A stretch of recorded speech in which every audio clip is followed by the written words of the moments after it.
Mas Adi. Tanggapannya Mas Adi Praetno.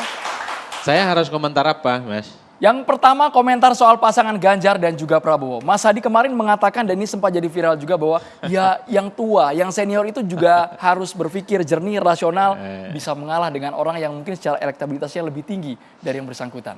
Saya ditanya oleh salah satu wartawan bicara tentang bagaimana statementnya Pak Hashim yang mengatakan bahwa tidak mungkin Prabowo yang cukup senior bisa menjadi calon pendampingnya Ganjar Pranowo. Saya bilang, kalau itu konteksnya saya kira nggak relevan, karena Jokowi di 2014 jelas punya pasangan yang jauh lebih senior, Pak JK, dan memenangkan pertarungan.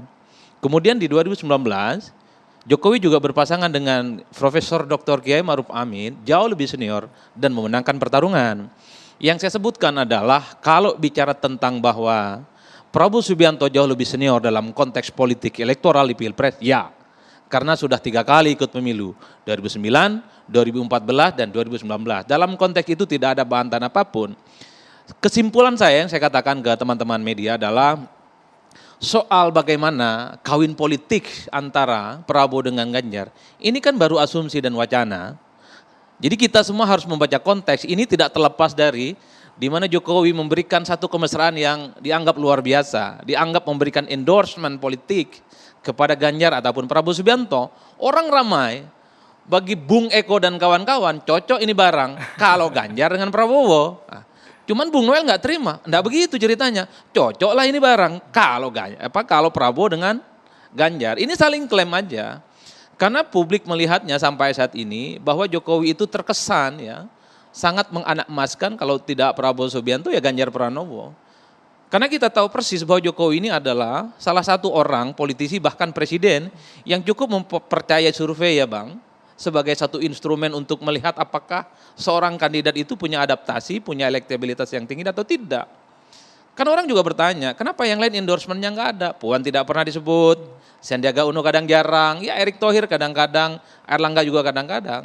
Karena elektabilitas beberapa orang yang saya sebutkan tadi, di survei hilal politiknya nggak muncul secara signifikan. Nah abang ini kan memberikan satu perspektif ya, Bang Syahganda itu. Sekarang perbincangannya adalah di medsos dan pengguna handphone. Cuman kan orang sekali lagi sampai saat ini masih belum menggunakan itu sebagai instrumen untuk melihat apakah seorang kandidat dan partai itu kuat atau tidak. Yang kedua, kita tidak pernah tahu bagaimana perilaku politik orang yang punya handphone. Saya punya iPhone misalnya, pilihan politik saya ke siapa? Apakah itu, Bang. betul? Apakah ke Ganjar? Apakah kepada Prabowo? Apakah kepada Anies dan seterusnya? Kalau misalnya kita melihat siapa yang menggunakan handphone, kita tahu mereka itu adalah mereka kelas menengah ke atas. Kalau kita melihat data-data survei, kelompok kelas menengah ke atas itu rata-rata pendukungnya Anies Baswedan.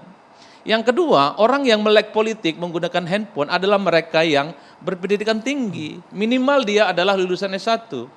Dilihat dari angka-angka statistik, survei, mereka yang lulusan S1 ke atas adalah mereka yang preferensi politiknya kepada Anies Baswedan. Jadi kalau kemudian di tracking pengguna handphone dan internet, misalnya Google tracking itu paling tinggi, Anies rasional. Karena memang automatically secara ekonomi, secara pendidikan, secara pendapatan, kelas menengah ke atas, preferensi politiknya adalah mereka yang kepada Anies Baswedan. Nah itu pertama.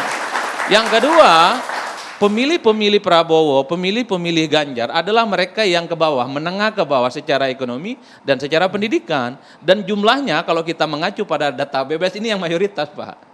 Jadi jumlah pemilih yang kemudian kita adaptasi sebagai orang yang kelas menengah ke bawah, baik secara ekonomi dan pendidikan adalah mereka yang mayoritas di Indonesia. Lihatlah data BPS, kurang lebih sekitar 60%.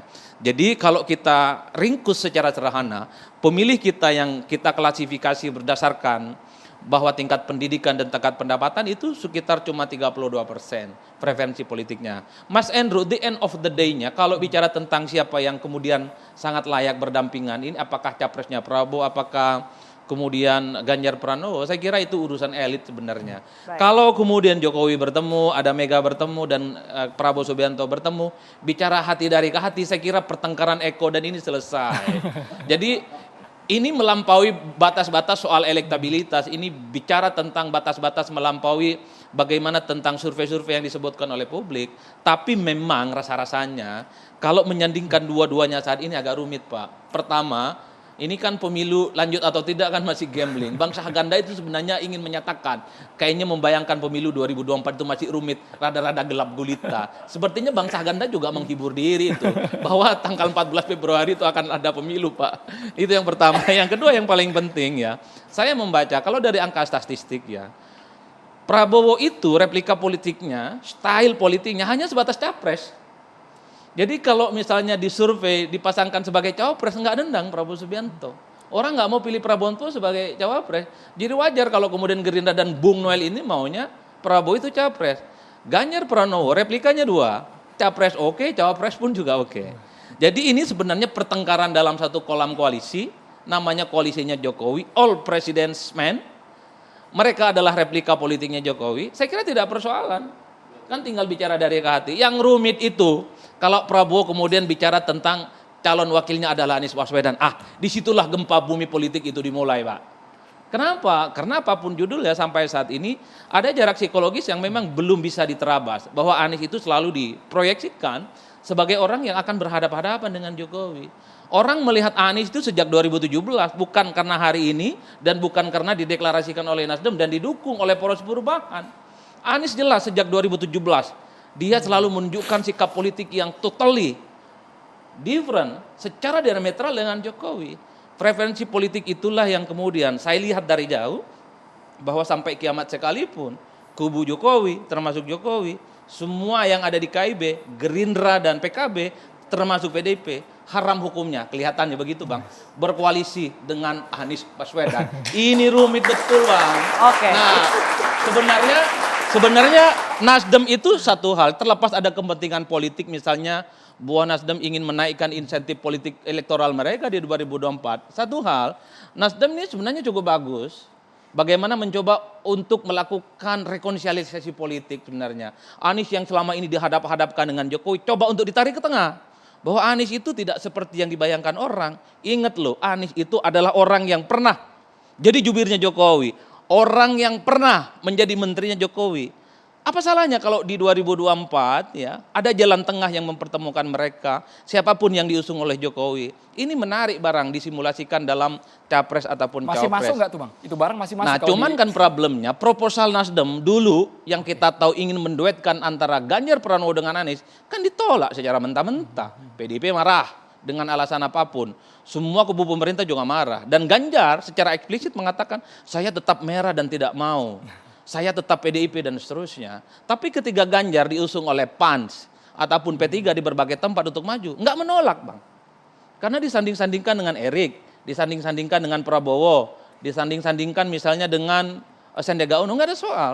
Tapi ketika Ganjar coba untuk dikawinkan dan disanding-sandingkan dengan Anies Baswedan, langsung deny, ditolak. Suasana hatinya berontak dan tak nyaman. Maka ketika Bung Eko ditanya, apakah sangat mungkin Ganjar dengan Anies, kemudian Bung Noel juga bicara tentang apakah mungkin Prabowo dengan Anies. Mereka bicaranya retoris betul Bang. Padahal Bung Noel sama Eko bicara itu faktual. Okay. Jadi ngomongnya tidak to the point, iya ataupun tidak. Kan begitu ceritanya. Jadi kalau mau jujur sebenarnya Nasdem ini sedang melakukan satu ikhtiar politik supaya ada rekonsiliasi di 2024. Tak ada lagi faksi-faksi politik yang mengkristal efek residu demokrasi 2017 dan efek residu pemilu 2019. Cuman sampai saat ini proposal yang ditawarkan itu tidak mendapatkan sambutan yang hangat. Karena ada sejumlah partai, sebut saja misalnya PDIP, minyak-minyak, air-air. Haram hukumnya bagi PDIP berkoalisi dengan partai yang jelas-jelas mendukung Anies Baswedan dan jelas-jelas memiliki mazhab dan iman politik yang berbeda. Makanya saya katakan akan menjadi gempa bumi politik. Kalau Gerindra dan Prabowo menyatakan siap berkoalisi dengan Anies, saya kira ini mantap betul. Okay. 2024 akan kita melihat bagaimana pesta pora demokrasi yang sesungguhnya. Bang Syahganda nanti juga akan memberikan tanggapan, tentunya saya juga akan ke Bang Henry Satrio mengenai kalau kita berbicara endorse yang dilakukan oleh Presiden Joko Widodo ini akan seberapa berpengaruh terhadap peta politik 2024, tentunya sesaat lagi tetaplah di Catatan Demokrasi.